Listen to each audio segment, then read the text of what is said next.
月亮冷冷地挂在天上，他也知道明天将是一场离别。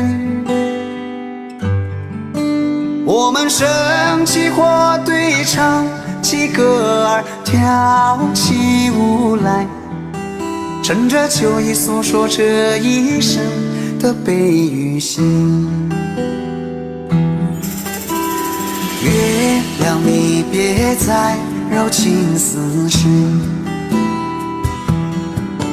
我的朋友，你别再多愁善感。